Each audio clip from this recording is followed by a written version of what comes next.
काफी देर से मोबाइल चलाते हुए वही एक जैसे ऐड मेरे सामने आ रहे थे, कहीं किसी कमेंट के नीचे तो कहीं किसी वीडियो पर। और मैं बस पढ़ती जा रही थी। साथ साथ बहुत तेजी से मेरा दिमाग चल रहा था। यह ऑनलाइन काम क्या है? मेरे दिलो दिमाग में भी बस यही बात आ रही थी कि मुझे भी कोई ना कोई ऑनलाइन काम कर लेना चाहिए। लेकिन इन सब चीज़ों पर भरोसा करना मेरे लिए मुमकिन नहीं था। मैं तो अपना फ़ोन नंबर भी जल्दी किसी को नहीं देती थी, इसलिए बस इन मैसेजेस को देखकर आगे बढ़ती जा रही थी। मगर आजकल घर के हालात कुछ ऐसे थे कि मेरा दिमाग काम की तरफ चल रहा था। यूनिवर्सिटी की फीस भरना तक मुश्किल हो रहा था और मुझे पढ़ाई का इतना शौक था कि मैं पढ़ाई नहीं छोड़ना चाहती थी। वैसे तो पापा मेरी फीस खुद भर रहे थे, लेकिन मेरा इरादा था कि मैं कोई ना कोई काम करके अपनी फीस खुद भरूं। एक तरफ से तो पापा की जान छूटती। फिर अगले दिन जब मैं कॉलेज पहुंची तो वहां पर शिफाली पहले से ही मेरे इंतजार में खड़ी थी। मुझे देखकर गुस्से से कहने लगी, हमेशा की तरह फिर लेट आई हो। मेरी पसीना पसीना हालत देखकर वह कहने लगी, रिक्शा क्यों नहीं लगवा लेती? इस तरह बस के धक्के कब तक खाती रहोगी? उसकी बात सुनकर मुझे गुस्सा आ गया। मैंने नाराजगी से कहा, तुम्हें नहीं मालूम पापा कितनी मुश्किल से मेरी फीस भरते हैं? यह बस का किराया मैं बहुत मुश्किल से अदा कर पाती हूँ, रिक्शा कैसे अफोर्ड करूंगी? मेरी बात सुनकर वह मेरी तरफ देखने लगी। उसकी नजरों में एक अजीब सी चुभन थी। वह बहुत गौर से मुझे देख रही थी। उसकी नजरों को महसूस करते हुए मैंने पूछा कि क्या हो गया? ऐसा भी क्या गलत कह दिया मैंने? तो कहने लगी, निशा तुम कोई काम क्यों नहीं कर लेती? उसकी बात सुनकर मैंने एक ठंडी आह भरी और कहा कि तुम्हें तो मालूम है पापा नौकरी वगैरह के खिलाफ हैं और घर इतना बड़ा नहीं कि मैं ट्यूशन पढ़ा सकूं। समझ में नहीं आता कि क्या करूं। फिर यूनिवर्सिटी से घर पहुंचते पहुंचते इतनी देर हो जाती है कि किसी सही काम को करने के लिए वक्त ही नहीं बचता। वो मेरी बात सुनकर मुस्कुराई, कहने लगी, कोई ऑनलाइन काम कर लो, आजकल ऑनलाइन का जमाना है। शिफाली की ऑनलाइन वाली बात पर मैंने उसकी तरफ देखा और कहा कि तुम्हें तो मालूम है मैं अपना फ़ोन नंबर भी जल्दी किसी को नहीं देती, फिर ऑनलाइन काम कैसे कर लूँ? परसों ही ताया जी आए थे, पापा से कह रहे थे 3-3 बेटियों की शादी कैसे करोगे? कौन तुम्हारे घर रिश्ता लाएगा? अपने घर के हालात देखो, ऊपर से तुमने इनको पढ़ाने का शौक पाल रखा है। उनके जाने के बाद पापा बहुत उदास हो गए थे। बस तभी से मेरा दिल बहुत खट्टा हो गया है। मैं सोच रही हूँ कोई ना कोई काम शुरू करूँ, लेकिन समझ नहीं आ रहा कि क्या करूँ, किस तरह अपने पापा के झुके हुए कंधों को सहारा दूँ। मेरी बात सुनकर शिफाली ने मेरे कंधे पर हाथ रखा, कहने लगी, यार जो ऑनलाइन काम मैं कर रही हूँ तुम भी वही क्यों नहीं कर लेती? मैं तो कब से तुम्हें कह रही हूँ, तुम्हारे नखरे खत्म नहीं होते, दोस्त भी कहती हो और भरोसा भी नहीं करती हो। मैं तो तुम्हारी मदद करना चाहती हूँ। शिफाली की बात सुनकर मुझे कुछ उम्मीद हुई। वाकई वो मेरी बहुत अच्छी दोस्त थी, मेरे हालात को अच्छे से जानती भी थी। मैं उस पर आंखें बंद करके भरोसा करती थी। मैंने उसे कह दिया कि चलो ब्रेक टाइम में काम के बारे में बताना, अभी तो क्लास में चलते हैं। फिर हमने सारी क्लास अटेंड की और जब ब्रेक हुआ तो हम कैंटीन पहुंच गए। उसने पहली बात ऑनलाइन काम की ही की। कहने लगी, बहुत आसान काम है, विदेश से काम मिलता है, वही करना होता है। डॉलर में पैसे आते हैं और जब इंडियन करेंसी में कन्वर्ट होते हैं तो लाखों रुपए बन जाते हैं। यह बात सुनकर मैं चौंक गई। लाखों रुपए, और वह भी घर बैठे? वह कहने लगी, हाँ मुझे ही देख लो, मैं बड़े सुकून में हूँ। बस थोड़ी सी रिक्वायरमेंट पूरी करनी होती है और नौकरी मिल जाती है। इंग्लिश अच्छी हो तो और भी आसानी होती है। फिर तुम्हारी इंग्लिश तो मुझसे भी ज़्यादा अच्छी है। वह लोग तनख्वाह के साथ साथ लैपटॉप भी दे रहे हैं। मैं जो लैपटॉप इस्तेमाल करती हूँ यह मुझे उन्हीं लोगों की तरफ से मिला है। सारी टीम तो विदेश में होती है, यहाँ पर उनके 1-2 बंदे हैं जो इंटरव्यू वगैरह लेकर फिर नौकरी दे देते हैं। यूँ समझो कि ऐसी नौकरी है कि हींग लगे ना फिटकरी और रंग भी चोखा आए। यह कहकर वह हंस दी और मैं बस उसके हाथ में पकड़े लैपटॉप को देख रही थी। अगर वाकई यह सब कुछ उसे वहां से मिला तो बड़ी कमाल की बात थी। मैंने कहा, सीवी तो मेरे पास नहीं है, तुम खुद बना दो, ऑनलाइन जॉब है, पापा मम्मी को बताए बगैर कर सकती हूँ, वह तो कभी नौकरी नहीं करने देंगे। मेरी बात सुनकर शिफाली खुश हो गई, कहने लगी, यह तुमने बड़ा अच्छा फैसला किया। फिर उसने मेरे सामने ही मेरी सीवी तैयार की और एक नंबर पर व्हाट्सएप भी कर दी। थोड़ी देर बाद मेरे नंबर पर किसी बाहर के देश से फ़ोन आने लगा। शिफाली मुझे इशारा करने लगी कि फ़ोन उठा लो, वहीं से आ रहा है। यह सुनकर मैं हैरान रह गई कि इतनी जल्दी सारा काम भी हो गया। मैंने जैसे ही फ़ोन कान से लगाया तो दूसरी तरफ से अंग्रेजी में मुझसे सवाल जवाब शुरू हो गए। मैंने उनके बहुत सारे सवालों के तेजी से जवाब दिए और साबित किया कि मेरी इंग्लिश बहुत अच्छी है। तो उन्होंने कहा कि यह इंटरव्यू तो आपका पास हो गया है, अगला इंटरव्यू फिजिकल होगा, यानी आपको आना होगा, ताकि हम सही तरीके से यह अंदाज़ा लगा सके कि आप इस नौकरी के लिए तैयार हैं या नहीं। बहुत से लोग वक्ती तौर पर तो नौकरी के लिए हामी भर लेते हैं, लेकिन 2-4 दिन बाद भाग जाते हैं। हमें बड़ा नुकसान होता है, हमारे लैपटॉप, हमारी तनख्वाह, सब कुछ बर्बाद हो जाता है। इसलिए आपको फिजिकल इंटरव्यू के लिए एक दफ़ा आना पड़ेगा। दूसरी तरफ से तो फ़ोन बंद हो गया था, लेकिन मैं परेशान हो गई, क्योंकि मुझे यह बात समझ में नहीं आई कि जब ऑनलाइन नौकरी करनी है तो फिर फिजिकल इंटरव्यू की क्या ज़रूरत है। ना ही मैं कहीं इंटरव्यू देने जा सकती थी। अगर पापा को पता चलता तो वो बहुत ज़्यादा नाराज़ होते हैं। पापा कहते थे कि जब तक मैं जिंदा हूँ, अपने जोर बाजू पर मेहनत करके तुम लोगों के खर्चे उठा सकता हूँ। तुम लोगों को यहाँ वहाँ के धक्के खाने की ज़रूरत नहीं है। इसलिए मैंने ऑनलाइन समझ के CV डलवा दी थी, लेकिन अब तो फिजिकल इंटरव्यू की बात हो रही थी। शिफाली कहने लगी, भाई वो लोग 60 से 70 हज़ार वाला लैपटॉप देते हैं, लाखों रुपए की तनख्वाह देते हैं, तो इतनी तसल्ली तो करेंगे ना कि आगे से काम करने वाले बंदी सच में मेहनती भी है या नहीं। वो तुम्हें बुलाएंगे, तुम जाओगी, बातचीत करोगी तो उन्हें यकीन आ जाएगा कि तुम वाकई इस काम में इंटरेस्टेड हो। देख लो, बाकी लोग तो ऑनलाइन के नाम पर पहले पैसे मांगते हैं, फिर धोखा देकर फरार हो जाते हैं। यहाँ तो लैपटॉप मिल रहा है और फिर मैं तुम्हारे सामने बैठी हूँ, तुम्हारी दोस्त हूँ। क्या तुम्हें मेरी बात पर यकीन नहीं है? मैंने खुद ये इंटरव्यू दिया है, पास भी किया है। तुम तो मुझसे ज़्यादा तेज़ और काबिल हो।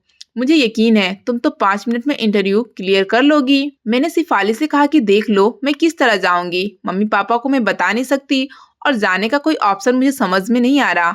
इंटरव्यू कैसे होगा, कहाँ होगा? वह कहने लगी, मैं खुद सारे मामला तय कर लूंगी, जब जाने की बारी आएगी तो मैं साथ चलूंगी। यह सुनकर मुझे तसल्ली हो गई कि शिफाली मेरे साथ जाएगी। अगर वह मेरे साथ होती तो फिर मुझे ज़्यादा परेशानी ना होती, इसलिए मैंने हामी भर ली। इस बात को 1 हफ्ता ही गुजरा था कि शिफाली ने मुझे बताया कि वहाँ से दिन और तारीख तय कर दी गई है। मुंबई से 2 लोग यहाँ आएंगे, वह खास हमारा इंटरव्यू लेने के लिए आ रहे हैं। तुम अच्छी तरह इंटरव्यू देकर पास कर लो तो तुम्हारी आधे से ज़्यादा परेशानियाँ खत्म हो जाएंगी और फिर मैं तुम्हारे साथ चलूंगी। इंटरव्यू सुबह 9 बजे के वक्त होगा, तो हम यूनिवर्सिटी बंक करके चलेंगे, तुम्हें ज़्यादा परेशानी नहीं उठानी होगी। शिफाली की सारी बातें ठीक थी, मुझे समझ आ रही थी और फिर मैं उस पर भरोसा भी बहुत करती थी। उसका साथ होना ही मेरे लिए बहुत बड़ी बात थी, इसलिए मैं राजी हो गई। फिर जो दिन तय हुआ, उस दिन एक गाड़ी यूनिवर्सिटी के दरवाजे पर आ गई। शिफाली मेरे साथ उस गाड़ी में बैठ गई। आगे एक ड्राइवर और एक आदमी बैठा था। दोनों ने बड़े मौन अंदाज में हाय किया और यह बताया कि वो खास मेरे इंटरव्यू के लिए आए हैं। गाड़ी चलती रही, फिर काफी देर बाद हमें घर के आगे रुक गए। मैंने हैरत से घर देखा। मुझे लगा था कि नौकरी का इंटरव्यू है तो किसी होटल वगैरह में या फिर किसी दफ्तर में होगा, मगर वो तो एक घर था। वो लोग कहने लगे कि हमने यह घर रेंट पर लिया हुआ है, जब भी इस शहर में काम के सिलसिले में आते हैं तो यहीं ठहरते हैं। मेरा अंदर जाते हुए दिल घबरा रहा था, लेकिन फिर शिफाली ने मेरा हाथ पकड़ा तो मैं उसके साथ अंदर चली गई। उस आदमी ने हमें ड्राइंग रूम में बिठाया, फिर मुझसे सवाल जवाब शुरू कर दिया, जबकि ड्राइवर जो गाड़ी चला रहा था वो थोड़ी देर में हमारे लिए कोल्ड ड्रिंक लेकर आया। मैं कोल्ड ड्रिंक पीते पीते सवालों के जवाब देने लगी। फिर अचानक मेरा सर इतनी जोर से टकराया कि मुझे कुछ समझ में नहीं आया, और फिर जब समझ में आने लगा तो हर चीज बहुत धुंधली लग रही थी, सर भी भारी हो रहा था। शिफाली ने मुझे संभाला, कहने लगी, तुम्हें गर्मी की वजह से शायद चक्कर आ गए हैं या फिर लंबे सफर की वजह से। इंटरव्यू तुमने बहुत अच्छा दिया है, अब हम वापस चलते हैं। वह आदमी मुस्कुराकर कहने लगा कि जल्द ही आपको मैसेज करके बता दिया जाएगा कि आपकी नौकरी फाइनल हो गई है या नहीं। मैं और शिफाली वापस 1 बजे तक यूनिवर्सिटी पहुंच गए। मुझे इस बात का इत्मीनान हो गया कि बगैर किसी परेशानी के मैंने अच्छा इंटरव्यू दे दिया, जबकि तबीयत काफ़ी अजीब सी हो रही थी। जी मतला रहा था, सर भारी हो रहा था, नींद का खुमार मुझ पर चढ़ा हुआ था। मैंने शिफाली से कहा कि पता नहीं क्यों मुझे बहुत ज़्यादा नींद आ रही है। वह कहने लगी, तुम घर से ज़्यादा निकलती नहीं हो ना, इसलिए आज थोड़ा दूर का सफ़र तय कर लिया तो तबीयत खराब होनी शुरू हो गई। जल्दी घर चली जाओ, आराम कर लो। फिर मैं यूनिवर्सिटी से जल्दी वापस घर लौट गई। मुझे देखकर मम्मी कहने लगी, अच्छा वह जल्दी आ गई, तुम्हारे लिए रिश्ते वाले आने वाले हैं, शाम तक अच्छी तरह तैयार हो जाना। कोई जवाब दिए बगैर मैं कमरे में जाकर बिस्तर पर लेट गई और फिर ऐसी सोई कि शाम को मेरी आँख खुली। मम्मी गुस्से से मेरे सिरहाने खड़ी थी, कहने लगी, निशा उठकर जल्दी से तैयार हो जाओ, सारे खाने मैंने तैयार कर दिए हैं। फिर छोटी बहनों को कहने लगी कि खबरदार तुम में से कोई लड़कों के सामने ना आना। मम्मी हमेशा ऐसी ही नसीहतें करती थी, लेकिन इन नसीहतों का कोई फायदा नहीं था, क्योंकि जो भी आता था वो मेरे बजाय हमारे घर को देखता था, हमारे हालात को देखता था और इनकार करके चला जाता था। मम्मी के जोर जबरदस्ती करने पर बड़ी मुश्किल से मैंने खुद को फिर से तैयार किया। फिर जब मैं ट्रेस सजाए उन लोगों के आगे पहुंची तो उनके चेहरे पर छाई बेजारी ने मुझे बता दिया कि हमारा यह 2 कमरे का छोटा सा घर उन्हें कितना नागवार गुजरा है। उनमें से तो एक औरत ने जल्दी का शोर डाल दिया, कह रही थी यहाँ मेरा दम घुट रहा है, फटाफट यहाँ से निकलने की करें। और फिर वह लोग बुरे बुरे मुंह बनाती चली गई। मम्मी का चेहरा मुरझा गया, शायद उन्होंने इस पर कुछ ज्यादा ही उम्मीदें बांध ली थी। अगले दिन मैं यूनिवर्सिटी गई तो अपने हालात से इस कदर उदास थी कि मैंने सिफारिश से कहा कि अगर मेरा इंटरव्यू पास हो जाए तो आगे की बात करो। वह कहने लगी कि मैं अभी बताती हूँ। फिर उसने एक कोने में जाकर फोन किया, फिर कहने लगी हाँ तुम्हारा फिजिकल इंटरव्यू पास हो गया है, अब वो लोग डायरेक्ट तुमसे ही बात करेंगे, तुम आज रात में उनकी कॉल का इंतजार करना। मैंने हैरत से पूछा रात में क्यों? हम एक कमरे में 3 बहनें होती थीं, छोटी दोनों को क्या जवाब दूंगी? वह कहने लगी वो लोग दूसरे देश में होते हैं, वहां से काम करते हैं, इसलिए यहाँ का दिन वहाँ की रात होती है और वहाँ का दिन यहाँ की रात होती है। फिर देश बदलता है तो घंटों का फर्क भी आता है। अब यह काम तो ऐसे ही होगा। फिर मैंने कहा चलो ठीक है मैं देख लेती हूँ। फिर रात 12 बजे के करीब कॉल आ गई। मैंने छोटी बहनों की तरफ देखा, वह दोनों गहरी नींद में सो रही थी। मैंने हैंड फ्री लगाई और बात शुरू कर दी तो आगे से ऐसी फरमाइश आई कि मैं हैरान रह गई। वह आदमी जिससे मैं मिलकर आई थी और जिसने अपना नाम रंजीत बताया था, वह कहने लगा कि आप बहुत खूबसूरत हैं, मैं एक दफा फिर आपसे मिलने का ख्वाहिशमंद हूँ। उसका लहजा बिल्कुल बदला हुआ था। यह सुनकर मैं हक्का बक्का रह गई। मैंने सख्त लफ्जों में कहा कि मैंने नौकरी के लिए कॉल की है और वो भी ऑनलाइन, तो मैं बार बार आपसे मिलने के लिए क्यों आऊंगी?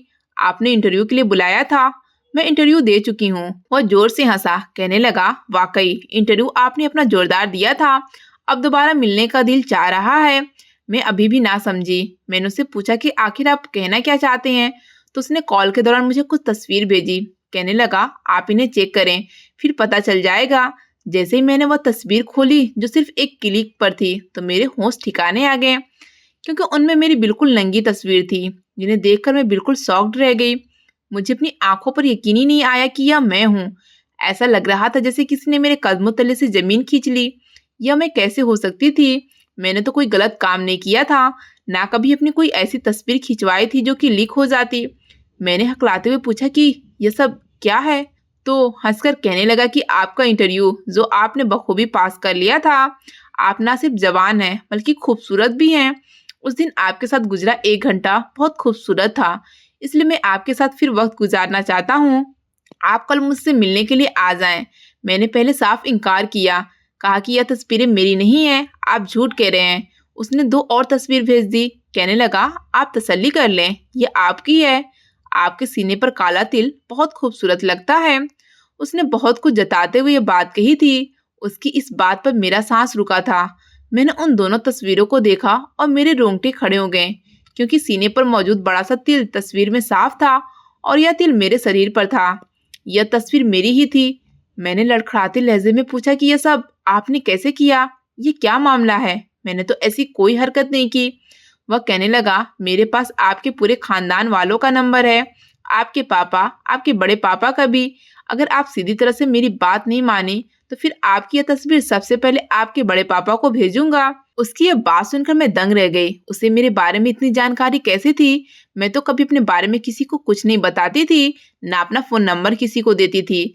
फिर मैंने अपना सर पकड़ लिया। उस दिन जब मैं गई थी तो मेरे पास मेरा फोन भी था, इसलिए नंबर हासिल करना क्या मुश्किल था। मेरा कोल्ड ड्रिंक पीना, फिर सर चकराना, सब कुछ मेरे जहन में चलने लगा। उस दिन मुझे अचानक से क्या हुआ था, मुझे तो अपना इंटरव्यू भी सही तरीके से याद नहीं था, बस कुछ थोड़े बहुत सब दिमाग में घूम रहे थे। उसके आगे क्या हुआ मुझे कुछ खबर नहीं था, मगर उस दिन सिफाली भी तो मेरे साथ थी। फिर मेरे साथ यह हादसा कैसे हुआ? मैंने बड़ी मुश्किल से उसकी मिन्नत की, उसे अपनी तस्वीरें किसी और को भेजने से रोका। वह हंसते हुए मुझे धमकाने लगा कि आपके पास 1 दिन का वक्त है, अच्छी तरह सोच लें, मुलाकात का बंदोबस्त करें या फिर बदनाम होने के लिए तैयारी कर लें। उसका फोन काटते मैंने सिफाली को फोन मिलाया, रोते हुए उसे सारी बात बताई और पूछा कि यह सब कैसे मुमकिन हुआ। तो बड़े इत्मीनान से कहने लगी मैं तुम्हें यूनिवर्सिटी में सब कुछ बताती हूँ, परेशान ना हो, सुकून से सो जाओ। हम लड़कियों को तरक्की करने के लिए बहुत कुछ करना पड़ता है, कभी कभी अपना इज्जत भी गंवाना पड़ता है, लेकिन यकीन मानो, एक बार तुम मुझसे मिल लोगी तो तुम्हारी जिंदगी बन जाएगी। काम ज्यादा मुश्किल भी नहीं और पैसा भी बहुत है। शिफाली की बात सुनकर मैं हक्का बक्का रह गई थी। आगे से उसने यह कहकर फोन बंद कर दिया कि कल सुबह यूनिवर्सिटी में बात करते हैं। मेरी तो नींद उड़ गई, किसी पल चैन नहीं आ रहा था। फिर बड़ी मुश्किल से सुबह हुई। मेरे लिए एक रात सदियों के बराबर थी। मैं सुबह गिरती पड़ती कॉलेज पहुंची। शिफाली को देखते उसके गले लगकर फुट फुट कर रो दी। मैंने शिफाली से पूछा कि यह सब कुछ कैसे हुआ। उस दिन तुम भी तो मेरे साथ थी। वह नजरें चुरा गई। उसकी झुकी नजरों ने मुझे हैरान कर दिया। मैं पीछे हटी। मैंने शिफाली से कहा, तुम ये सब जानती थी क्या? तुम इन सब में शामिल हो? वो कहने लगी, देखो निशा, आगे बढ़ने के लिए बहुत मेहनत करनी पड़ती है। तुम्हें बहुत कुछ मिलेगा, बस तुम्हें एक दफा और मुलाकात कर लो। मैंने शिफाली को पीछे हटाया और कहा कि मैं ऐसी वैसी लड़की नहीं हूँ, न मैं किसी ऐसे खानदान से हूँ। तुमने मुझे किस चक्कर में फंसा दिया है? वह कहने लगी, मैंने खुद को इस चक्कर से निकालने के लिए तुम्हें इस चक्कर में फंसाया है। दरअसल मुझे भी किसी ने ऐसे ही फंसाया था और मैं इस जगह से निकलना चाहती थी, लेकिन उस आदमी ने कहा कि तुम्हें अपने बदले कोई लड़की देनी होगी, इसलिए मैंने तुम्हें नौकरी का कहकर उनके हवाले कर दिया। अब उन्होंने मेरा पीछा छोड़ दिया है। या तो तुम उनकी बात मान लो या फिर मेरी तरह कोई और लड़की उनके हवाले करके अपनी जान छुड़ाओ। शिफाली खुदगर्जी की इंतहा पर थी और मुझे यकीन नहीं आ रहा था कि जिस पर मैं आंखें बंद करके भरोसा करती थी उसी ने मुझे बर्बाद कर दिया था। मैंने रोते हुए शिफाली को दूर किया और कहा कि तुम जैसी लड़की को मैं दोस्त नहीं कह सकती। खुद की इज्जत बचाने के लिए तुमने मेरी इज्जत बर्बाद कर दी। तुम यह कैसे कर सकती हो? वो कहने लगी, ठंडे दिमाग से काम लो, मैंने कुछ गलत नहीं किया। जो कुछ मेरे साथ हुआ मैंने भी वही किया। अब अगर तुम खुद को बचाना चाहती हो तो फिर आगे से तुम भी किसी को फंसा दो, अपने बदले कोई और लड़की भेज दो, तुम्हारी जान छूट जाएगी। मैंने रोते हुए कहा कि मैं इतनी जालिम नहीं हो सकती कि जो क़यामत मुझ पर गुजरी है उस क़यामत में किसी और को धकेल दूं। शिफाली उठकर क्लास में चली गई और मैं रोती धोती वापस घर आ गई। मम्मी ने मेरी हालत देखी तो परेशान हो गई। मैंने तबीयत की खराबी का बहाना बनाया, कमरे में बंद हो गई। सारा दिन बेचैनी से गुजरा। रात को फिर कॉल आ गई। वही शख्स था। उसकी कॉल उठाना मेरी मजबूरी बन गया था क्योंकि उसके पास मेरे पूरे खानदान के नंबर थे। मैंने फोन उठाया। सख्ती से कहने लगा कि तुम मुझसे मिलने के लिए आओगी या फिर मुझे कोई और लड़की अरेंज करके दोगी। ये तुम्हारा सरदर्द है, लेकिन मुझे 2 दिन के अंदर अंदर मिलना है। यह कहकर उसने फोन काट दिया और मैं सारी रात रोती रही। अगली सुबह मैं बुखार में तप रही थी। मेरा यूनिवर्सिटी जाने की हिम्मत भी नहीं थी। मैं ऐसे ही मुंह लपेटकर बिस्तर पर पड़ी रही। मैं रोते हुए सोच रही थी कि न जाने मैंने क्या गुनाह कर दिया है जो मेरे साथ यह सब कुछ हो गया। मेरी तो कोई गलती भी नहीं थी। बहुत सोचने के बाद मैंने एक फैसला किया जो शायद कोई भी लड़की करते हुए बहुत घबराती है। मुझे अपने आप को बचाना था और अपनी जैसी दूसरी मासूम लड़कियों को भी बचाना था। इसलिए मैंने यह रास्ता चुना। खामोशी से घर से निकली। मेरी मंजिल पुलिस स्टेशन थी। मैंने सीधे जाकर एसपी के कमरे का रुख किया। पहले तो मुझे उनसे मिलने नहीं दिया जा रहा था, लेकिन जब उन्हें पता चला कि मैं उनसे मिलना चाहती हूँ तो उन्होंने मुझे अपने कमरे में बुला लिया और फिर मैंने उन्हें तन्हाई में सारी बात बता दी। अपने मोबाइल फ़ोन पर मौजूद चैट्स, वीडियो रिकॉर्डिंग वगैरह जो मैंने रखी थी सब कुछ उन्हें सुनवा दी। एसपी साहब ने मेरे सर पर हाथ रख दिया।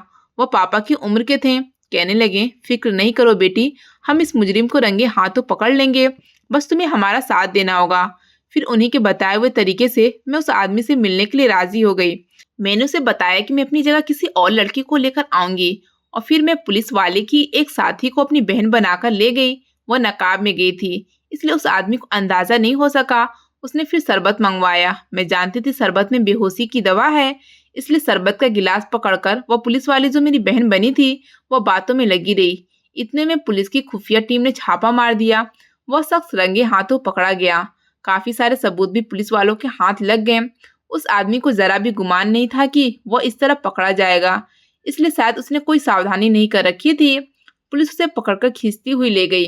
एसपी साहब ने मुझे यकीन दिलाया कि न मेरा नाम न मेरी पहचान कुछ भी बाहर नहीं आएगा।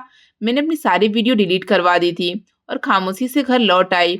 मेरी जरा सी हिम्मत ने ना सिर्फ मुझे बल्कि कई लड़कियों को बर्बादी से बचा लिया था। मैं सारी लड़कियों से ये कहना चाहती हूँ कि कभी भी किसी पर भरोसा ना करें, चाहे वह आपकी कितनी अच्छी दोस्त क्यों ना हो। दोस्तों, उम्मीद करती हूँ आपको हमारी यह कहानी पसंद आई होगी। कहानी पसंद आई है तो वीडियो को लाइक करें, चैनल पर नए हैं तो चैनल को सब्सक्राइब करें और हाँ, नोटिफिकेशन को जरूर दबाएं ताकि अगली अपडेट सबसे पहले आपको मिले।